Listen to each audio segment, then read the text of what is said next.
Shalom Aleichem teman-teman Bapak Ibu. Kita lanjut ya ke perikop yang ketiga tentang penganiayaan yang akan datang dan pengakuan akan Yesus. Perikop penganiayaan ini kita akan sering bahas, nantinya akan kita sering ulangi gitu ya. Khususnya kalau kita sudah melihat ketika Tuhan Yesus itu sudah mulai mendekat ke kota suci Yerusalem, begitu ya, sudah mulai masuk ke dalam penderitaan yang akan dialami. Nah, kita akan sering bahas nantinya tentang penganiayaan yang akan datang ini.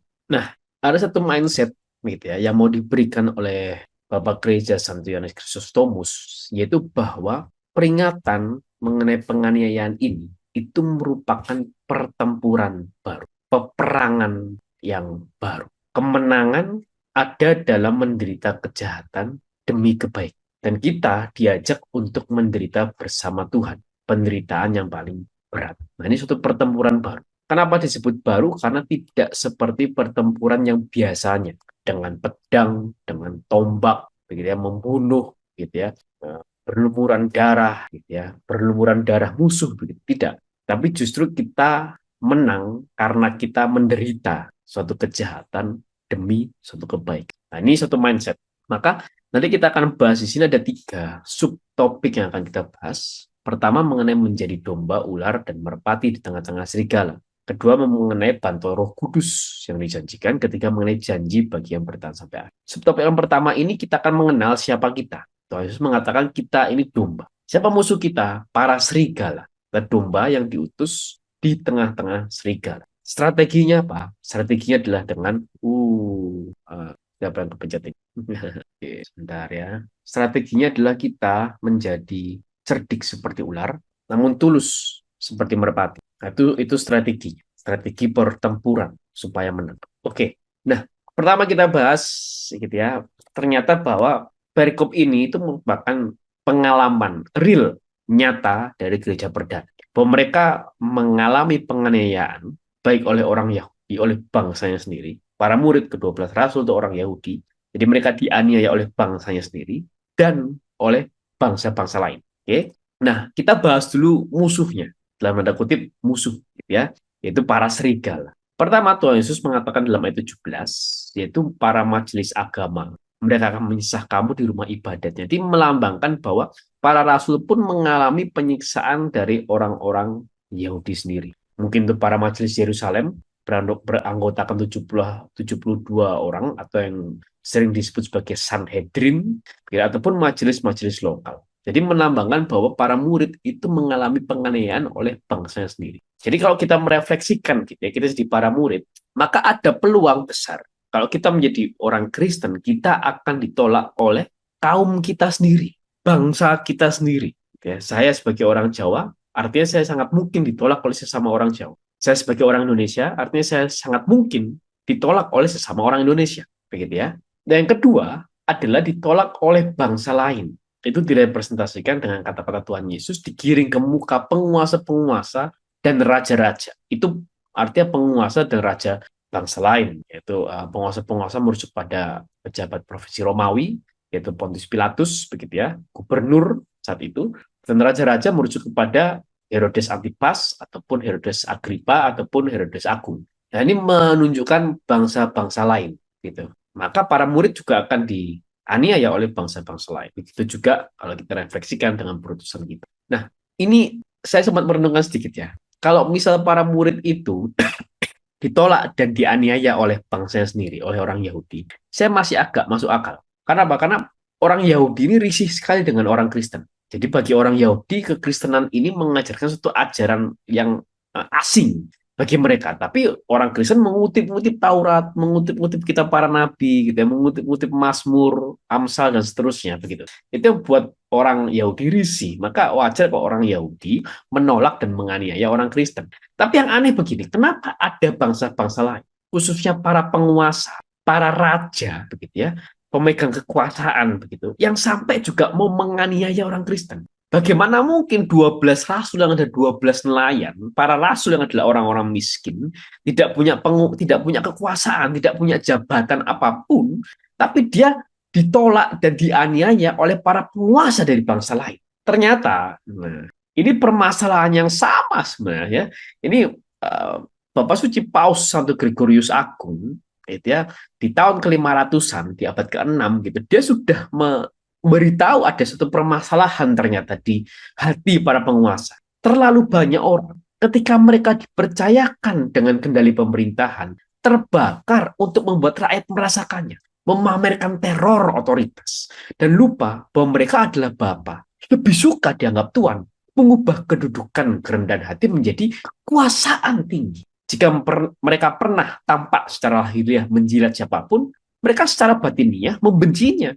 Tentang orang-orang seperti itulah ia berbicara di atas. Mereka datang kepadamu dengan menyamar seperti domba. Tetapi sesungguhnya mereka adalah serigala yang bos. Jadi ternyata permasalahan pemerintahan gitu ya, dari zaman dulu sampai zaman sekarang sama gitu. Udah 2000 tahun gitu ya berlalu, ternyata masalah para pemerintah ini sama. Ketika mereka sudah menduduki jabatan tinggi, somehow entah kenapa mereka lupa bahwa mereka juga sebenarnya rakyat gitu. Bahwa mereka sebenarnya juga manusia biasa yang harusnya kalau mereka menduduki jabatan tertinggi, mereka menjadi pelayan di antara para pelayan lainnya. Nah, sama sampai sekarang begitu ya. Ini memang ternyata ini permasalahannya sudah sangat lama, sangat kuno, terulang begitu ya. Sejarah itu berulang dengan sendirinya. Selalu begitu. Dan itu sangat kita sayangkan gitu. Dan kenapa yang mengucapkan adalah Bapak Suci Paus Santo Gregorius Agung ya, karena beliau adalah pemimpin gereja Katolik, ya, pemimpin gereja di seluruh dunia pada saat itu. Jadi beliau pun tahu rasanya berada di puncak kepemimpinan. Dan beliau juga sungguh sadar bahwa dirinya adalah pelayan di antara para pelayan. Itu sebutan dari Paus dalam gereja Katolik ya, pelayan dari antara para pelayan. Kita lanjut. Kemudian juga ada pertentangan dalam keluarga ya. Ini sebenarnya ayat ini itu ditujukan untuk terutama khususnya keluarga Yahudi. Nah, tadi saya katakan orang Yahudi itu agak risih, sangat risih sebenarnya dengan kekristenan saat itu, gitu ya. Orang Yahudi itu sangat risih dengan kekristenan saat itu. Sebenarnya ini bukan menunjukkan bahwa orang Kristen itu pasti akan berantem sama keluarga. Enggak, bukan itu. Tapi ini menunjukkan sebenarnya apa? Betapa kuatnya Injil itu. Menunjukkan kekuatan Injil itu sendiri. Sekarang begini, ikatan apa yang jauh lebih kuat daripada ikatan kekeluargaan? Kan nggak ada. Ikatan apa yang jauh lebih kuat daripada ikatan antara orang tua dan anak? Kan nggak ada. Begitu. Tapi kekuatan Injil mampu mengatasi lebih kuat daripada ikatan tersebut. Nah, itu maksudnya. Nah, kalau Injil itu punya kekuatan sebesar itu, maka apalagi yang akan mampu mengalahkannya? Tidak ada. Itu menurut Santo Yohanes Chrysostom. Dia merenungkan dengan cara yang begitu indah. Begitu. Dan itu terbukti sampai sekarang. Oh, tidak ada kekuatan sekuat Injil. Tidak ada paradigma yang bertahan selama 2000 tahun selain Injil.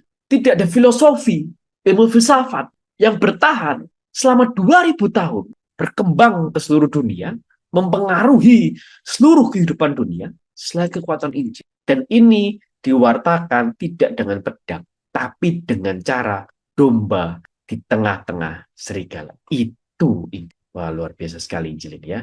Maka memang Injil ini luar biasa gitu ya. Saya semakin dalam saya mempelajari Injil itu, membuat saya semakin kagum dengan Injil itu sendiri. Begitu. Tidak ada satu dokumen kuno. Saya hanya bilang ini sebagai kitab suci. Gitu. Tapi saya mau bilang ini sebagai suatu dokumen kuno yang sedahsyat Injil, seluar biasa Injil, se-preverse Injil gitu, seterjaga Injil. Itu enggak ada. Kita pernah bahas ya bahwa ada ribuan manuskrip Injil, ribuan manuskrip Perjanjian Baru dengan tingkat akurasi 99% lebih. Begitu. Itu luar biasa. Nah, kemudian kita masuk ke strategi. Apa strateginya? Pertama, kita mesti cerdik seperti ular, kata Tuhan. Gitu ya. Kita mesti cerdik seperti ular. Ini maksudnya apa? Ular itu bijaksana dan peka. Ular itu adalah hewan yang dia tahu kemana dia pergi, yang apa, dan apa yang sedang dia lakukan. Jadi dia tidak pergi secara random. Ya jalan aja pokoknya entah.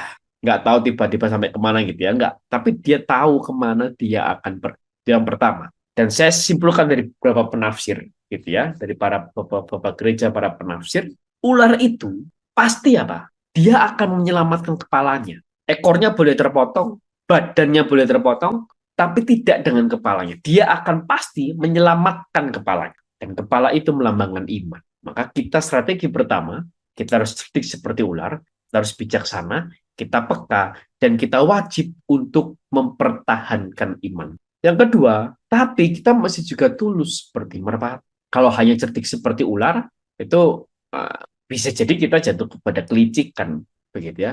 Nah, maka kita harus tulus seperti merpati. Itu. Tulus ini artinya murni dari kejahatan. Ini mungkin lebih mudah dipahami, begitu ya. Tidak membalas orang yang berbuat salah, tidak membalas dendam, gitu ya. Dan akhirnya kegarangan tidak dipadamkan oleh kegarangan. Api tidak dipadamkan oleh api, tapi api dipadamkan oleh air, begitu ya. Kegarangan juga dipadamkan oleh kelembutan. Itu tulus seperti merpati. Nah, kadang kita orang itu ya, kita tuh susah. Memang ini susah kalau kita benar-benar imbang. Kita cerdik seperti ular dan seimbang juga ketulusan kita seperti merpati. Itu saya rasa susah, begitu ya. Maka orang tuh somehow ada kecenderungan dia cenderung cerdik daripada tulus, atau dia cenderung tulus daripada cerdik. Ya. Nah, kita yang mana? Kalau saya secara pribadi jujur saja gitu, saya mengaku saja bahwa saya menilai diri saya somehow lebih cenderung cerdik daripada tulus, begitu ya. Itu ya begitulah. Istri saya dari bawah langsung bilang dia, kalau istri saya cenderung lebih tulus begitu ya. Luar biasa. Kita saling melengkapi akhirnya. Begitu kan. Jadi somehow begitu gitu ya. Ada intrik-intrik yang saya ajarkan ke istri saya gitu ya. Ada ketulusan-ketulusan juga diajarkan oleh istri saya ke saya. Tapi ini strategi, gitu ya. Nah, tapi ini strategi kita dalam pertempuran yang baru ini. Ini strategi kita menjadi domba di antara serigala. Begitu ya. Kalau kita hanya cerdik saja, nanti kita akan jadi seperti iblis yang licik jatuh-jatuhnya, ujung-ujungnya. Tapi kalau kita hanya tulus saja, maka kita akan sangat polos. Gitu ya. Mohon maaf, mungkin kita akan jatuh kepada kebodohan. Maka ini harus seimbang, berusaha. Walaupun memang tidak semua orang bisa seimbang, termasuk juga saya gitu, masih terus belajar. Nah, ini menarik sekali. Ya, strateginya ini menarik sekali. Dan pada akhirnya, at the end of the day, Santo Yohanes Kristus sudah mengatakan, domba mengalahkan serigala. Dengan cara apa? Tidak dengan pedang, tidak dengan kekuatan super, tidak dengan kekuasaan, tidak dengan jabakan, tapi dengan menerima 1000 gigit. Dan yang dilakukan domba adalah mengubah roh dari serigala dan memperbaharui pikiran serigala. Dan ini hanya bisa dicapai jika si domba cerdik seperti ular dan tulus seperti merpati. Ya, jadi si domba mampu mengubah roh para serigala, para musuhnya, memperbaharui pikiran para serigala, para musuhnya. Jika dan hanya jika si domba ini cerdik seperti ular dan tulus seperti merpati. Maka dari sini kita belajar sebagai pengikut Kristus, kita harus siap untuk ditolak oleh semua orang, oleh bangsa kita sendiri, oleh bangsa lain, bahkan oleh keluarga kita sendiri. Kita harus cerdik, bijaksana, peka, dan mengutamakan, menyelamatkan iman kita. Dan juga kita harus tulus, tidak membalas dendam ataupun marah kepada sesama. Nah, kita masuk poin yang kedua ya, subjudul yang kedua tentang bantuan Roh Kudus dijanji. Nah, di sini kita belajar bagaimana ada bantuan dalam pertempuran, ada bantuan ternyata dalam peperangan ini. Ternyata kita tidak berperang sendirian. Kita tidak berusaha sendirian, kita menjadi tulus seperti merpati, kita menjadi cerdik seperti ular, kita berusaha seperti domba, dikirim ke tengah-tengah serigala kita sendirian, begitu ya. Tidak. Tapi ada bantuan yang dijanjikan dalam pertempuran peperangan ini. Dan alasan bantuan itu dijanjikan bukan untuk Tuhan, tapi terlebih untuk kita. Kita akan bahas ya. Nah, pertama, kita mesti lihat ayat yang pertama, ayat 16. Tuhan Yesus mengatakan, lihat aku mengutus kamu. Jadi kita tidak inisiatif untuk pergi sendiri menjadi domba tengah-tengah serigala, tidak. Tapi kita diutus Tuhan. Begitu ya. Artinya apa? Kalau Tuhan yang nyuruh kita, Tuhan yang tanggung jawab. Nah itu.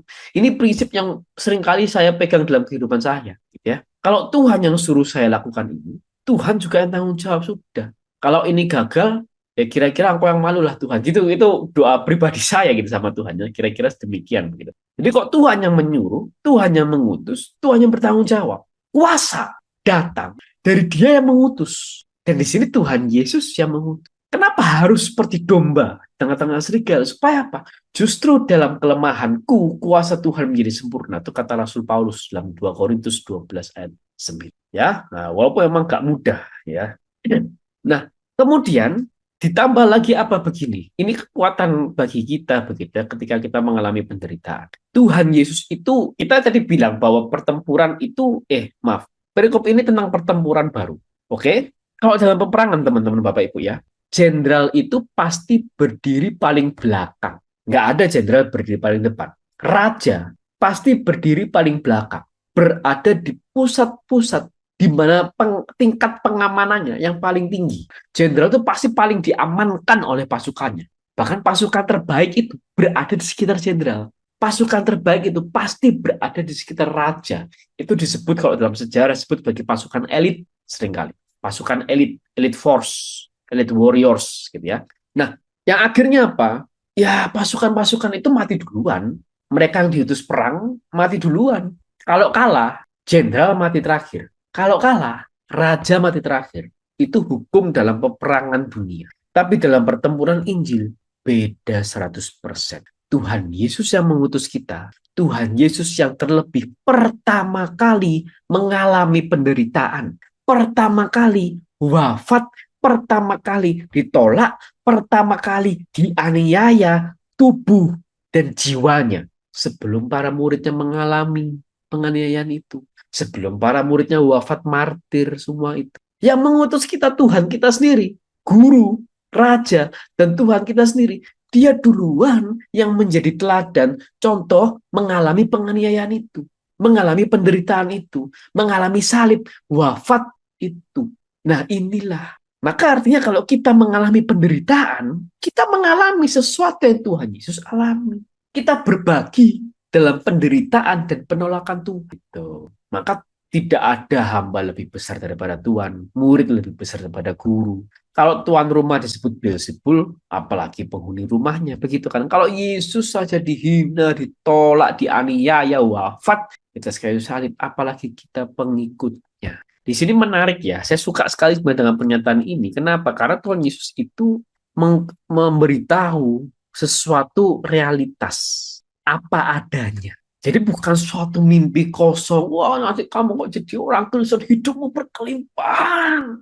Hidupmu kaya raya. Kamu akan diangkat lebih tinggi, lebih tinggi, lebih tinggi lagi. Enggak. Justru kamu ditolak, kamu dianiaya, seperti domba tengah serigala. Itu yang Tuhan Yesus ajarkan. Dan ini realitasnya begini. Bukan berarti kamu menjadi orang Kristen, gitu ya, dijanjikan kekayaan, dijanjikan dunia, kekuasaan, jabatan. Berapa banyak sekarang orang yang begitu? Kalau kamu pindah agama, kamu dapat jabatan. Kalau kamu pindah agama, kamu dapat kekuasaan. Bahkan yang pasti, kalau kamu pindah agama, kamu dapat uang. Ada ajaran agama tertentu, gitu ya. Kalau orang baru pindah menjadi agama tersebut, dia wajib, dia berhak menerima uang, berhak menerima zakat. Itu hukumnya. Jadi orang wajib berzakat kepada orang yang baru pindah ke agama tersebut. Itu ada. Kekristenan tidak pernah mengajarkan demikian. Justru salib. Teologinya teologi salib.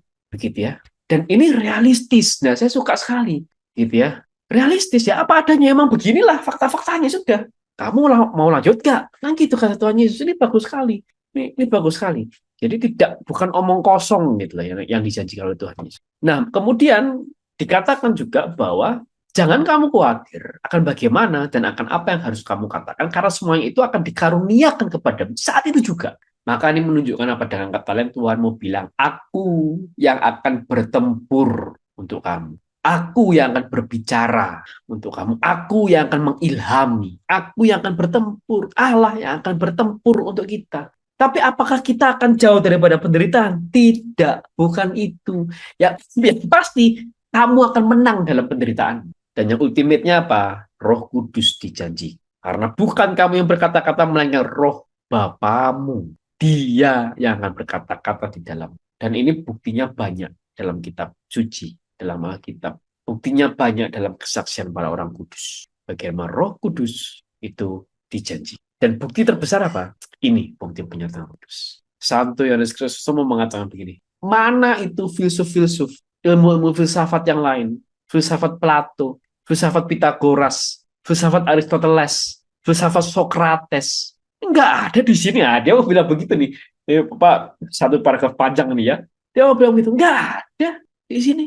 Yang ada di sini adalah pengajaran Injil, pengendalian diri yang ketat, kesopanan sempurna, melawan keduniawian demi kebenaran. Dan itu diwariskan dari 12 nelayan, 12 orang tidak terpelajar, 12 murid Yesus diwariskan dari mereka. Jadi orang-orang pintar seperti Plato, Aristoteles, Socrates, Pythagoras kalah sama 12 nelayan. Dan pengaruh 12 nelayan dan orang tidak terpelajar itu bukan sampai ke zamannya Yohanes Chrysostom aja, yang hidup tahun 300 atau tidak, tapi sampai tahun 2026. Luar biasa coba, gitu ya. Sampai sekarang, udah mau 2000 tahun, sebentar lagi 2000 tahun, teman-teman Bapak Ibu. Luar biasa, ya. Tidak ada satu institusi tertua yang masih bertahan sampai saat ini selain institusi gereja. Tidak ada satu filsafat, ilmu filsafat yang masih bertahan dan memengaruhi hampir seluruh dunia sampai saat ini. Yang paling tua hanya Injil dan ajaran gereja. Ini kurang bukti kuat apa penyertaan Roh Kudus di sini. Bahkan bertahannya gereja yang satu, kudus, katolik, dan apostolik, gereja yang sungguh-sungguh satu, itu bukti terkuat penyertaan Roh Kudus atas kekristenan. Nikmat Tuhan mana lagi yang kau dustai? Ini luar biasa sekali. Ya, ini bukti, ini membuktikan Roh Kudus nyata, 1000% nyata. Begitu maksudnya ya. Jangan ragukan Roh Kudus. Even sekalipun Roh Kudus tidak pernah bisa kita lihat. Dan semua ini, janji ini, Tuhan menolong kita atau memberi kuasa pada kita. Tuhan berperang untuk kita. Roh Kudus dijanjikan untuk kita. Kenapa? Alasannya adalah karena kita sangat berharga. Teman-teman Bapak Ibu, kebenaran itu nggak perlu dibela, pasti menang. Jamin, sudah pasti. Tuhan itu nggak perlu dibela, sudah pasti menang. Sok-sokan kita manusia yang lemah nih ngebela Tuhan, orang mungkin, sudah nggak mungkin lah, ya. Yang bisa kita bela mungkin sesama kita, begitu ya. Yang bisa kita bela mungkin adalah gereja kita, itu masih mungkin begitu ya. Tapi kalau Tuhan dibela itu udah nggak mungkin. Tuhan kok dibela sama manusia itu, yang benar Tuhan membela manusia, gitu ya. Nggak mungkin, sudah pasti Tuhan nggak perlu dibela pun sudah pasti menang. Jadi janji pertolongan ini sama sekali bukan untuk Tuhan, tapi untuk kita.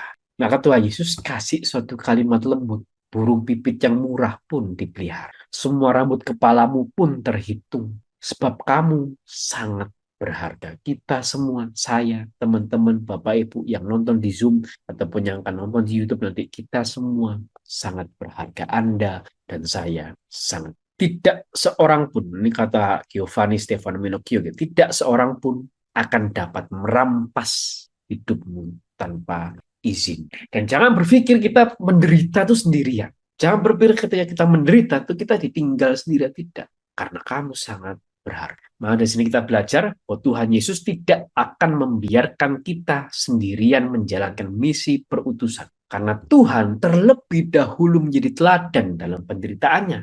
Kristus menjanjikan bantuan Roh Kudus untuk kita. Karena apa? Karena kita sangat berharga. Subtopik yang terakhir mengenai janji bagi yang bertahan sampai akhir. Nah, ini upah yang menang dalam pertempuran, gitu ya. Yang menang adalah yang apa? Yang menang adalah yang bertahan sampai akhir. Kita sama-sama belajar ya. Bertahan, dan kamu akan dibenci semua orang oleh karena namaku, tetapi orang yang bertahan sampai pada kesudahannya akan selamat. Tuhan tidak pernah bilang orang yang memulai yang akan selamat. Tidak. Tuhan bilang yang bertahan sampai pada kesudahannya, sampai pada akhirnya, sampai pada wafatnya akan selamat. Dan ini menjamin keselamatan eskatologis seseorang. Artinya apa? Anda pasti masuk surga. Hukumnya pasti. Tidak ada keraguan bagi yang bertahan sampai akhir akan masuk surga. Tidak ada keraguan. Pasti hukumnya adalah pasti. Remigius dari Reims mengatakan bahwa upah itu bukan bagi mereka yang memulai, melainkan bagi mereka yang mengakhiri. Santo Yohanes Chrysostom ya mengatakan apa? Yaitu karena apa? Sebagian besar orang terbiasa pada awalnya memandang berapi-api, memang berapi-api, tapi kemudian lesu. Nah ini ternyata Bapak Gereja Santo Yohanes Chrysostom sudah hampir 2000 tahun kekristenan ini masih banyak orang-orang demikian. Tolong doakan kami, Santo Yohanes Chrysostom. Doakan kami yang mungkin akan menjadi lesu ini. Tolong doakan kami. Ternyata ini kebiasaan dari zaman dulu. Banyak orang berapi-api di awalnya, tapi kemudian lesu. Teman-teman, Bapak Ibu, saya pernah sharing kalau nggak salah ya. Saya Dulu saya pertama kali, ya, saya pertama kali mengalami Tuhan dalam kehidupan saya. Saya lahir dari keluarga Katolik, dibaptis waktu bayi, begitu ya. Kemudian saya ikut komuni pertama dan krisma, begitu ya. Selayaknya orang yang hidup dalam keluarga Katolik yang baik. Tapi waktu saya kuliah, saya kehilangan iman, begitu ya. Dan pertama kali saya mengalami Tuhan secara pribadi dalam kehidupan saya adalah ketika saya akhirnya saya ikut satu komunitas, dan memang saat itu yang saya ikuti komunitas Kristen Protestan. Di sana saya pertama kali mengalami Tuhan, pertama kali dalam kehidupan saya, begitu ya. Dan di sana saya melihat banyak sekali orang yang berapi-api. Wah, saya masih ingat sama teman saya itu, wah, dia berapi-api luar biasa. Gitu kan, dia pujian luar biasa. Wah, saya ngelihatnya kagum begitu orang ini. Wah, ini keren banget seorang ini, gitu ya. Gitu ya, kok bisa, wah, hebat gitu ya. Dan saya bisa membayangkan, wah ini nanti mungkin jadi pendeta, mungkin dia ini akhir hidupnya, mungkin dia ini jadi pelayan Tuhan yang akan diutus. Apalagi mereka punya visi, kita mau sampai semua bangsa, sampai semua provinsi, semua pulau di Indonesia ini mengenal Kristus, begitu kan. Banyak orang yang bervisi, bermimpi untuk mewartakan Injil ke pulau-pulau, begitu ya. Termasuk orang ini yang saya lihat. Tapi kemudian waktu berlalu, begitu ya, saya kira menemukan komunitas Katolik dan Tuhan panggil saya kembali ke dalam gereja yang satu, kudus Katolik dan Apostolik ini. Sampai sekarang saya bertahan dan melayani, begitu ya. Suatu saat saya ketemu sama orang ini. Kok nggak saya tahun lalu dia atau 2 tahun lalu, saya agak lupa. Saya ketemu waktu itu hari Jumat, gitu ya, orang mau Jumatan dan saya mau beli makan. Kata kita ketemunya di Masjid Salman, begitu. Sama orang ini ngobrol begitu. Gitu kan. Terus saya tanya, pertanyaan wajar dong, sebagai kita sama-sama dulu pernah pelayanan, kita sama-sama dulu pernah berapi-api gitu. Gimana kamu sekarang pelayanan di mana? Pertanyaan wajar kan. Cuman sayangnya dia menjawab, wah aku sudah nggak pelayanan Saya dalam hati, waduh, begitu ya. Ternyata orang yang berapi-api itu, yang saya lihat dalam kehidupan saya, sekarang sudah nggak melayani. Ya kemudian akhirnya saya tanya kembali, tapi masih gereja kan ya, puji Tuhan masihlah tiap minggu. Itu juga kadang kalau sibuk sih aku juga nggak ke gereja, dia bilang. Dan ini sangat sangat disayangkan gitu, dan kita turut berduka juga, kita turut bersedih juga bahwa hal ini terjadi bagi kebanyakan orang. Kan Santo Yohanes Chrysostom sudah dari zaman dulu dia memperingatkan apa? Sebagian besar orang itu biasanya apa? Pada awalnya berapi-api tapi kemudian menjadi lesu. Dan di sini Tuhan mengingatkan siapa yang bertahan sampai pada kesudahannya, sampai akhir bertahan ya, akan selamat. Pasti hukumnya. Maka kita berdoa bersama-sama bagi teman-teman yang juga, semoga kita semua bisa bertahan, tetap teguh dalam iman, tetap teguh dalam mencintai Tuhan sampai akhirnya. Santo Yohanes Chrysostom tolong doakan kami. Dan akhirnya, at the end of the day, pada akhirnya apa? Tidak ada sesuatu yang tersembunyi. Pada akhirnya semua akan disingkap. Pada akhirnya kebajikan kita semua orang akan tahu. Ya, dan kejahatan orang semua orang juga akan tahu. Itu pada akhirnya. Maka bersabarlah sebentar. Sabar sebentar. Walaupun sebentarnya ini mungkin lama bagi kita ya. Sebentarnya mungkin sampai kita mati begitu ya. Nah, tapi bersabarlah, itu kata Santo Yohanes Chrysostom. Kenapa? Karena dia sudah bersabar sampai akhir hidup. Dan dia berhasil bersabar, bertahan sampai akhir hidup kita wajib meneladani beliau. Maka ini menjadi kekuatan kembali bagi kita untuk memberitakan semua itu dari atas atap rumah. Jangan berpikir atap rumah zaman dulu itu miring kayak di Indonesia begitu ya. Kalau miring kita berdiri di atas atap rumah, jatuh gedeblak, jatuh ke bawah gitu ya kira-kiranya. Kalau zaman dulu atap rumah itu datar, dan kadang orang itu berkumpul di atas rumah, di atap rumah. Kalau mungkin sekarang kita membayangkan seperti loteng gitu ya, loteng atau balkon begitu, orang berkumpul di atas atap rumah. Artinya bahwa kita harus memberitakan Injil itu kepada semua orang tanpa rasa takut, tanpa rasa segan, tanpa beban, memberitakan dengan kebebasan. Gitu ya. Dan ini juga yang sedang saya pelajari akhir-akhir ini, mungkin beberapa tahun terakhir, untuk saya memberitakan Injil ini di dunia kerja saya, yang dimana mayoritas 99% bukan Kristen tentunya. Gitu. Tapi saya mencoba belajar untuk berani mewartakan Injil kepada mereka. Dan mayoritas semuanya umurnya di atas saya. Begitu ya. Semua karena kasih karunia Tuhan. Dan terakhir, Tuhan Yesus menutup perikop ini dengan 2 kalimat. Setiap orang yang mengakui aku di depan manusia, aku juga akan mengakuinya di depan Bapakku di surga. Tapi barang siapa menyangkal aku di depan manusia, aku juga akan menyangkalnya di depan Bapakku yang ada di surga. Maka apa? Ini desakan bagi kita untuk mengakui mengaku Yesus Tuhan, mengaku Yesus Mesias, mengaku Yesus Al-Masih, Raja dan Tuhan alam semesta. Maka dia menegaskan kembali bahwa apa?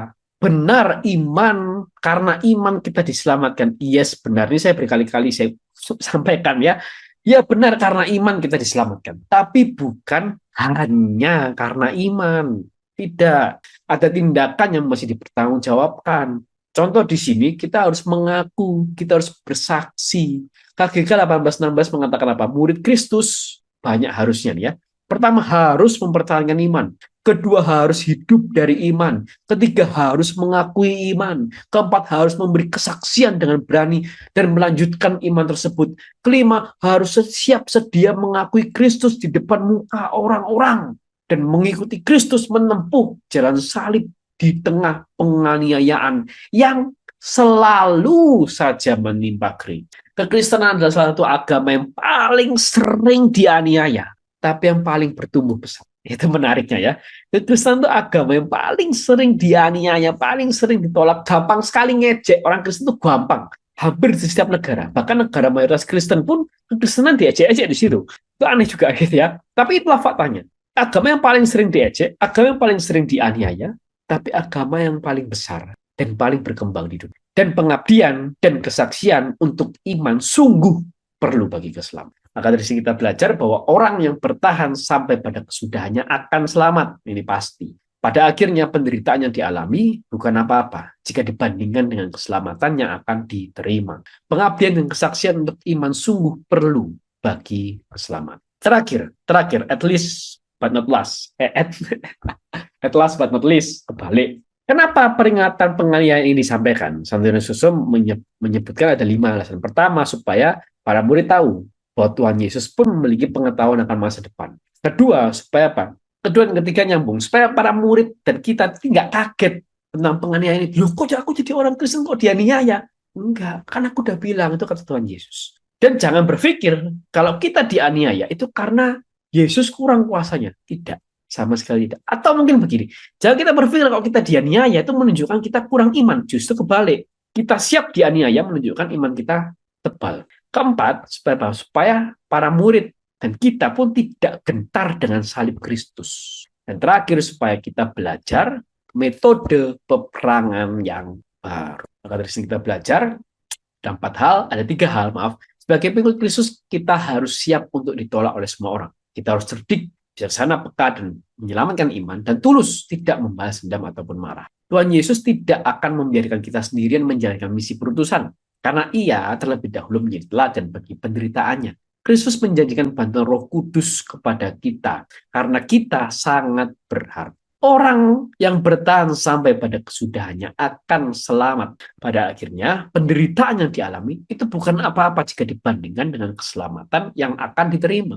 Dan pengabdian dan kesaksian untuk iman sungguh perlu bagi keselamatan. Terima kasih, Tuhan berkati.